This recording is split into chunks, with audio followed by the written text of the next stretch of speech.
Las películas infantiles normalmente buscan entretenernos lo más posible. Son historias llenas de cariño, amor y felicidad. Sin embargo, cuando crecemos y volvemos a verlas, hay algunas que nos recuerdan cosas que no son tan infantiles. Eso es lo que sucede con la película de robots, a la cual últimamente se le han hecho memes, bromas acerca de su parecido con el manifiesto comunista de Marx. Hoy averiguaremos si es verdad que puede compararse a lo descrito en ese libro. Quédate, estoy seguro de que te resultará muy interesante.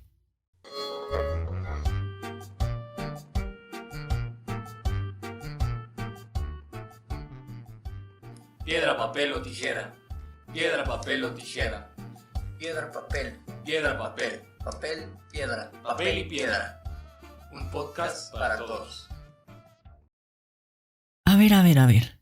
¿Cómo es que llegamos a hacer un podcast de filosofía con una película infantil? Comencemos, si les parece, por el principio. En el 2005, la película Robots vio la luz. La historia se desarrolla en un mundo habitado por robots y específicamente se centra en la vida de Rodney Ojalata, un chico que literalmente fue armado por sus padres y que vivió en una situación de pobreza. Para resumir, tuvo que crecer con piezas heredadas ya que el trabajo de sus padres no era suficiente para comprarle actualizaciones nuevas. En ese ambiente de precariedad, Rodney se hace muy fan de un programa de televisión y de su principal protagonista, Gran Soldador. A través de esa serie se mira a sí mismo como un futuro inventor, por lo que realiza un invento que para él es muy innovador y que lo llevará a trabajar mano a mano con su héroe, un pequeño ayudante de cocina que tiene la función de mantener limpios los platos, así como de acomodarlos. Ojalata se aventura a Ciudad Robot para trabajar en Industrias Gran Soldador. Lo primero que tenemos que notar cuando tratamos de encontrar un parecido de la película con lo expuesto en el manifiesto comunista es la importancia que tiene esta última empresa, Industrias Gran Soldador. Esta gran industria ha puesto en el mercado una serie de actualizaciones para los robots, convirtiéndolos prácticamente en modelos nuevos. Esto marca en gran medida una gran diferencia entre las clases que existen en la ciudad robot. Por un lado, la de aquellas personas que pueden permitirse tener cada una de las actualizaciones más recientes y la de aquellos que necesitan comprar refacciones para algunos fallos que puedan presentar o para piezas que reparar. En este sentido, es sencillo ubicar aquello con lo que inicia el libro, que toda la historia de la humanidad podría reducirse a una historia de la lucha de clases. Lo que Marx llamaba como burguesía, es decir, la clase dominante, aquí está representada por aquellas personas que controlan este comercio y que pueden permitirse contar con las actualizaciones. Por otro lado, el proletariado, es decir, la clase dominada, está representada por aquellos robots que no pueden permitirse esto. Y hacer estas divisiones, la verdad es que no es nada sencillo. Marx nos habla de que anteriormente se había dado la lucha y desplazamiento de las clases dominantes a partir de minorías.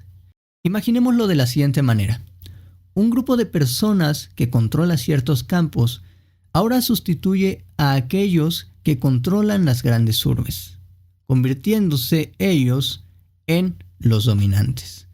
Los que antes controlaban los campos también están en una lucha de clases, pero su papel es el de una minoría con cierto poder que viene a sustituir a otra minoría que tenía inclusive más poder. La gran diferencia entre el pasado y lo que sucede actualmente para Marx es que los burgueses se han encargado de simplificar la lucha. Ya no hay múltiples bandos, ahora hay prácticamente dos: burguesía y proletariado. Lo interesante es que en la película sí hay un suceso que provoca que aquello que podrían ser muchas clases encontrándose unas con otras se reduzca a la existencia de solo dos.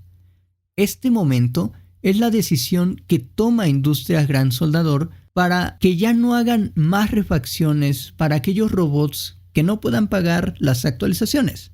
el no hacer dichas refacciones provoca que haya una dicotomía muy marcada. O te actualizas o te vuelves un robot descontinuado. Y es que hay que saber la importancia de este tema. Si los robots se enferman, si les falta una pieza, necesitan de refacciones para aquella pieza que le falta, por ejemplo, por si se les cayó un brazo o algo por el estilo. El no permitir que haya refacciones significa que estos robots prácticamente no pueden tener acceso a su salud o a continuar con sus labores. Así, lo que antes podía significar muchas clases, provoca que ahora solo haya dos. Todo aquel que no se actualice, es decir, los ahora descontinuados, forman parte del proletariado. La importancia de esto, en Marx, es que al dividirse de esta manera, la lucha de la clase dominada no es más una minoría, no es como antes, que la lucha también se daba entre minorías y que las minorías iban quitándose el poder unas a otras. La diferencia es que ahora la lucha es de la inmensa mayoría de personas. Bueno, en este caso robots. De hecho, en el texto nos dice que una de las cosas que hacen los burgueses es convertir al médico, al jurista, al poeta y al hombre de ciencia como asalariados suyos, todos en un mismo saco. Aquí, la necesidad de depender de las actualizaciones es la que convierte a cualquier robot como alguien dependiente de la industria, de Industrias Gran Soldador. Hay otro aspecto que es esencial en el análisis, y es el papel de Gran Soldador. Marx hace la anotación: la burguesía no puede existir sin revolucionar permanentemente la producción. Todo lo que se hace recientemente en muy poco tiempo se añeja. Todo lo que anteriormente era estable y sólido se termina evaporando en un 2x3. Y esto es efectivamente lo que pasa en la película. Las refacciones para la gran mayoría de los robots, que hasta ahora habían funcionado bastante bien, se evaporan debido a las nuevas tecnologías, que van tan rápido que no permiten a los robots adaptarse, ya que más bien los centraliza en aquellos que no pueden actualizarse, los descontinuados. Y nótese que hay muchas analogías que podríamos ver actualmente.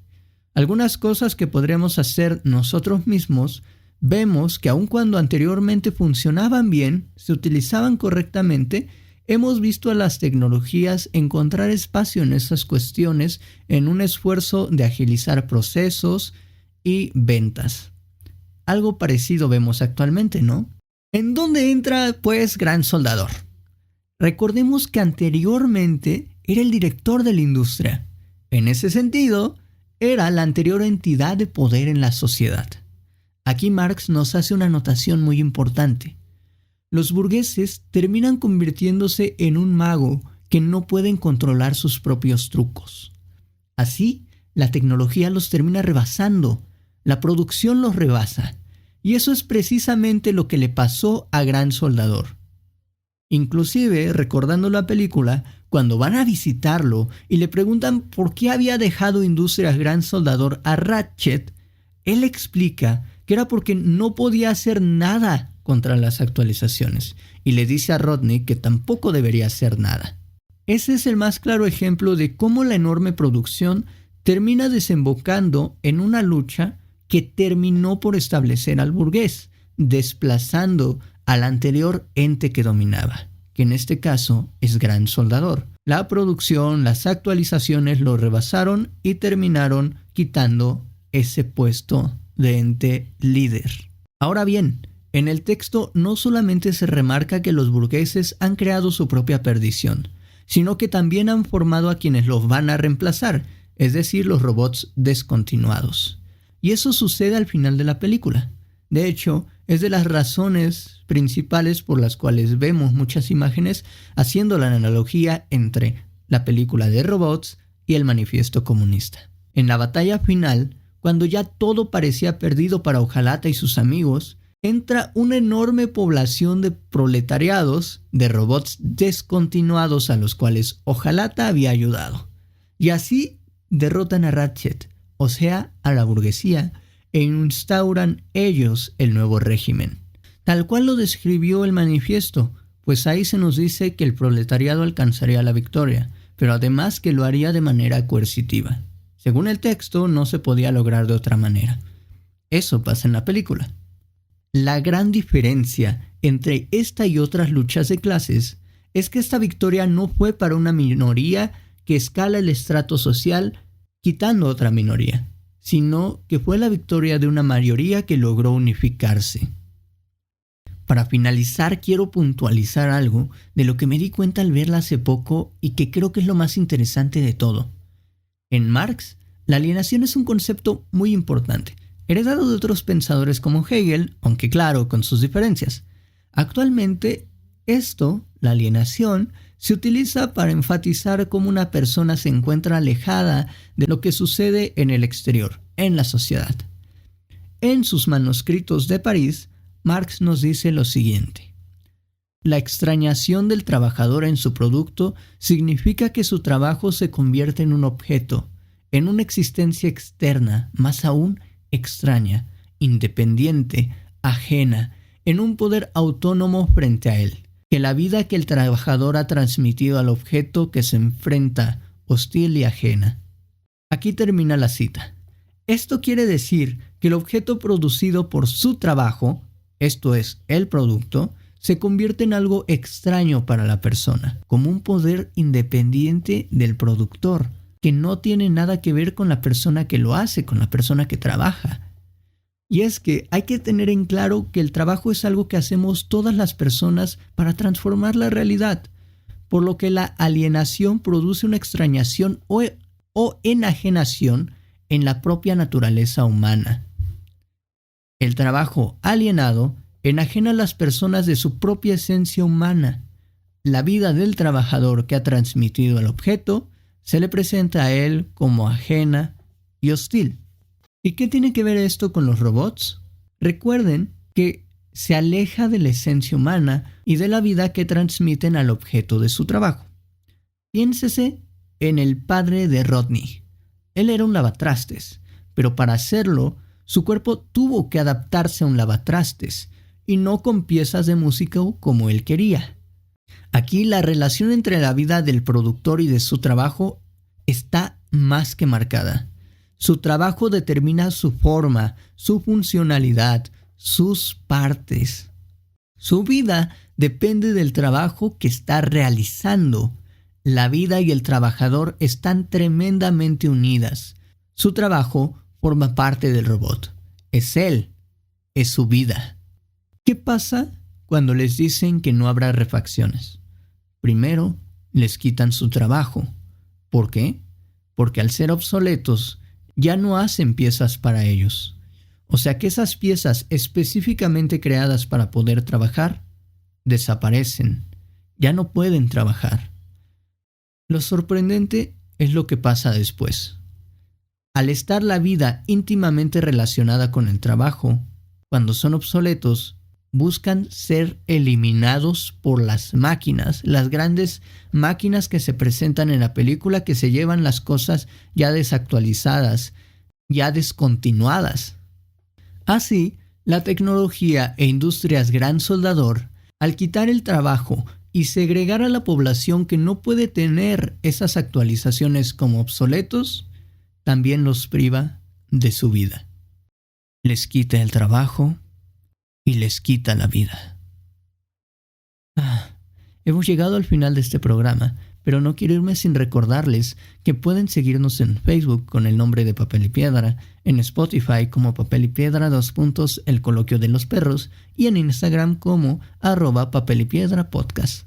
Esperemos que les haya encantado este podcast y nos vemos en el siguiente.